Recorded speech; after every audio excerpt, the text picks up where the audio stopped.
Hello guys, and welcome back to another video here today at the Startup Brain TV, the platform to help you buzz up and create wealth for yourself. So if you're new to my channel is all about business, entrepreneurship, and making money online. So if you're interested in all that type of content, be sure to hit the red subscribe button down below. Don't forget to hit that bell notification button because that's the only way you will be notified each time I release a new video. So in today's video, I'm going to be talking about a few common mistakes that new boutique owners make and how to avoid them moving forward. Okay, so if you're interested in learning more, then you better stay tuned and watch this video till the end.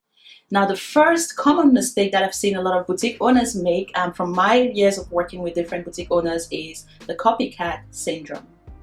Now, a lot of people are actually excited about the idea of running a boutique or starting an online business than they are willing to put in the work.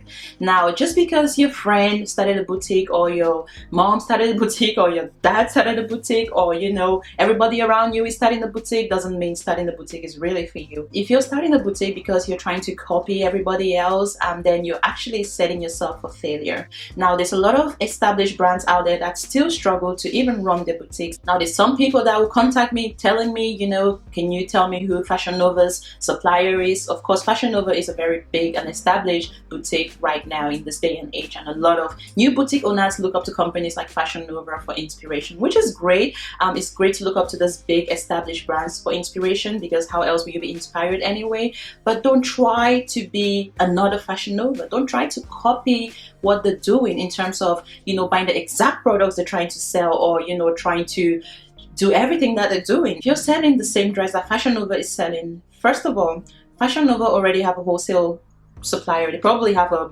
company or manufacturing company somewhere that can create those products for them, or at least they have those connections with manufacturers that can actually create the designs that they want. They can make duplicates. They can create as many products as they want at a very, very low cost price. Okay, you can call up and tell them to produce as many quantities of this X amount of product that they've seen Kim Kardashian wear. They're very common, they're very good at copying what celebrities are wearing but creating a more knockoff version of those products. Now, that's very typical of Fashion Nova. So they have access to those manufacturers that they can call up, email to manufacture similar products in bulk and at a very cheap cost as well. Okay, now that's something that you as a new boutique owner doesn't have access to. So when people contact me asking me who Fashion Nova's vendor is, I'm not going to tell you who their vendor is because I'm not Fashion Nova, right? So if anyone's out there telling you Fashion Nova buys their inventory from this and that, then unless they work with Fashion Nova, I probably won't listen to what they're saying anyway. So if you want to be the next Fashion Nova and you're trying to buy what Fashion Nova is buying, you're going to struggle to compete with them because they can buy these products cheaper, they can charge lower prices, and you're essentially buying your own merchandise that is similar to what they're selling from other vendors that already have higher cost price because you don't have access to these manufacturers directly. You don't have that relationship established with these manufacturers yet. So if you're going out there wanting to buy what Fashion Nova is buying, you're going to find out that you're really struggling to make profits and even to compete with Fashion Nova for price. If a friend came to you and they realized that Fashion Nova was selling this turtleneck black long sleeve dress and you're selling something similar in your store at a higher price, guess what? They're going to go to Fashion Nova and buy from Fashion Nova because Fashion Nova is already an established brand. They're probably going to be charging a lower price for that product anyway because they're able to source it cheaper, right? So they're not really affecting the profits. Whereas you are finding all these wholesale vendors that already are not necessarily wholesale vendors and have higher prices charged on this product. So they're going to be selling you a dress that Fashion Nova is probably getting at a cost price of $5, that you're going to be getting that same dress for $10. So already you're killing your profits by $5, okay? So if you're going to be struggling to compete with these brands, then unless you have the access that they have, and unless you have the relationships with the suppliers that they have, then you're going to find it very difficult to compete with these brands. So my point here is not to copy, especially the larger brands, because you're going to struggle to compete with them, and customers are going to come to your website, they'll see your products, and then they're going to think, you know what, I'm going to go buy that product from Fashion Nova because the Fashion Nova, right? And it happens all the time. So if you start competing with other established boutiques, you want to be the next Fashion Nova or other big brands out there, you can look up to them for inspiration to keep you going, but don't try to copy every single thing that they do. If they're selling a dress like this, the turtleneck dress I'm wearing right now, sell. Maybe you could find a way to sell something similar but with a twist, okay? So instead of a plain turtleneck dress, maybe you could have a turtleneck floral dress, for example. So that's just a tip. I'm not saying go and start selling turtleneck floral dresses, but use them as inspiration for things like styles, and then see how you can sell not the same thing, but maybe something similar, because you find yourself competing with these bigger brands. And secondly, if you're not selling something unique or bringing something unique to the market, people are just going to run away and go to the bigger brands that they're used to, right? Because these brands already have a brand reputation built. And even if these brands are charging higher, people are still going to buy from these brands just because they're familiar with these brands versus you, a new boutique just getting started. And this is not to put you off at all, but it's really just to start your boutique with the right mindset. Don't try to copy everybody else around you, because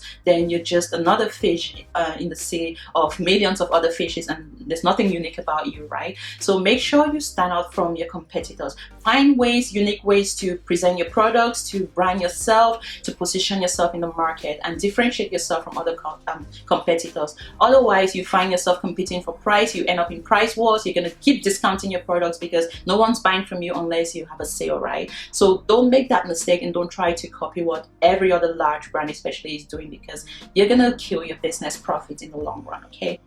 Another mistake a lot of new boutique owners make is trying to sell everything.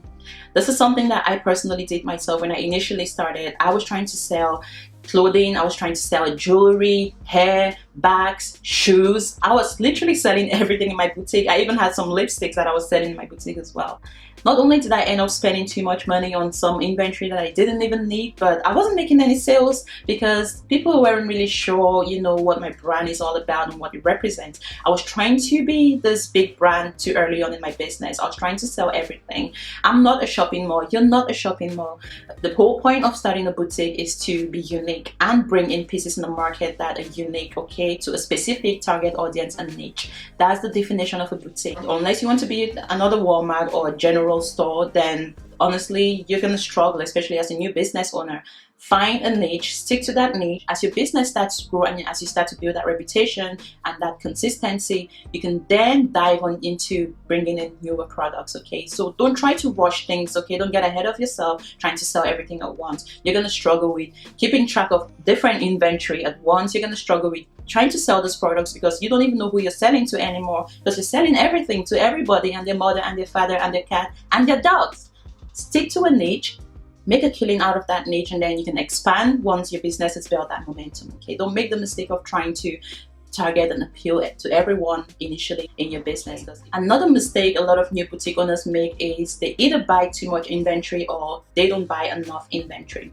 Now, there's nothing worse than going to a website to shop and then realizing they've only got 4 or 5 products for sale. You're not giving your customers options, okay? You're very, very limited in terms of how many products you're selling.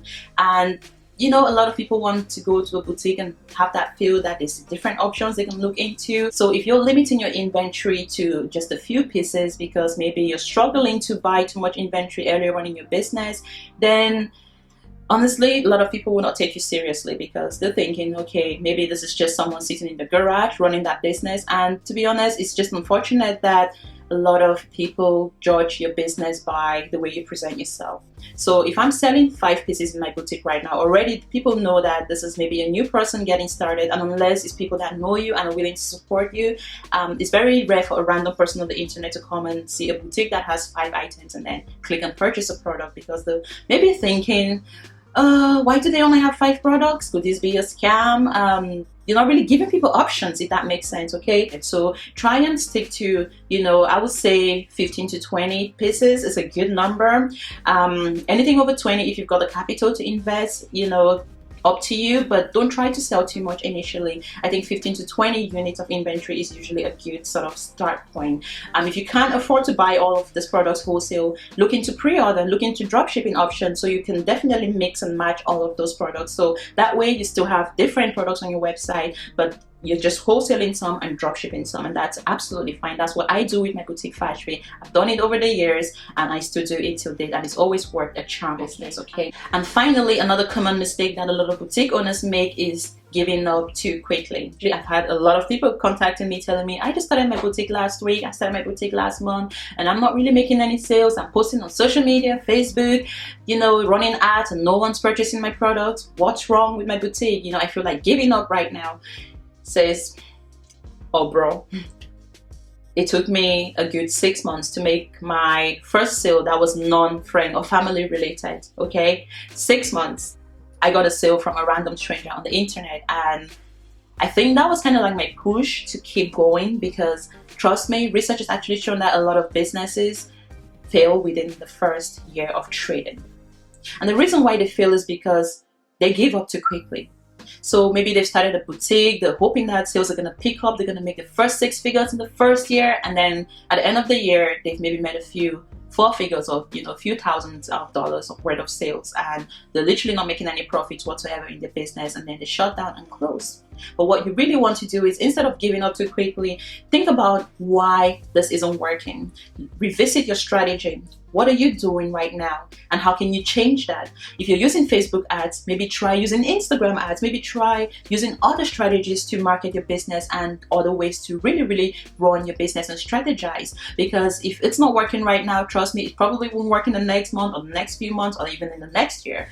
Keep going, but also don't stick to one thing, okay? Don't be monotonous. Find innovative ways to grow your business, innovative ways to market your business. Try other strategies, okay, and see what works for your business until you come to that point where you can find something that works consistently. Business is trial and error.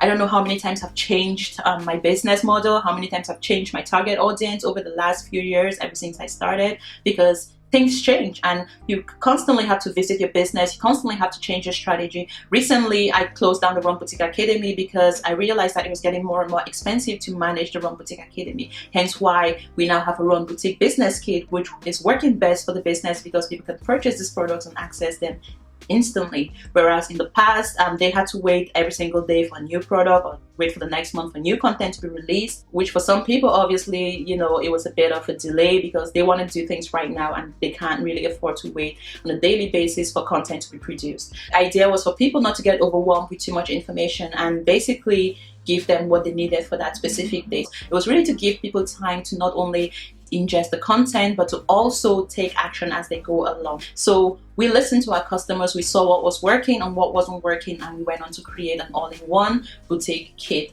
boutique business startup kit, so people can actually purchase that product, gain access to all the courses, the vendor list, everything that they need to run their boutique all in one place without having to wait, okay? So it's just to tell you that, you know, if your boutique isn't making any sales right now, it doesn't mean it's going to not make any sales in the future. You just have to find out what's not working right now. If you're running Instagram ads every single day and no sale is coming, stop those ads. Maybe try Pinterest, maybe try Facebook. Likewise, if you're using Pinterest and there's no results, maybe try Facebook, maybe try YouTube. I don't know, just anything different that you're not doing right now. Try and test out the different processes, and eventually you will find something that works for your boutique, okay?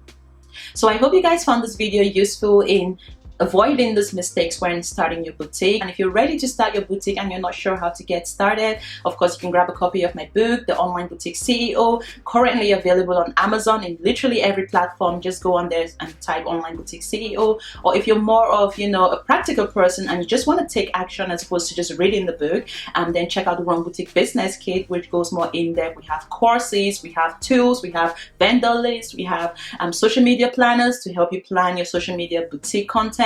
We have bookkeeping spreadsheets, inventory spreadsheets to really help you get your business up and running. So you really have everything that you need to get your boutique up and running with the Run Boutique Business Kit. But if you're just looking for a guide to teach you how to get started, the Online Boutique CEO is the perfect book for you because it breaks down everything from A to Z, how to start your online boutique, marketing your boutique, getting customers, accessing wholesale vendors, and all that you need to get started, okay? So I hope you guys found this video useful. Give this video a like, leave your comments down below, and I look forward to catching up with you guys in my next video.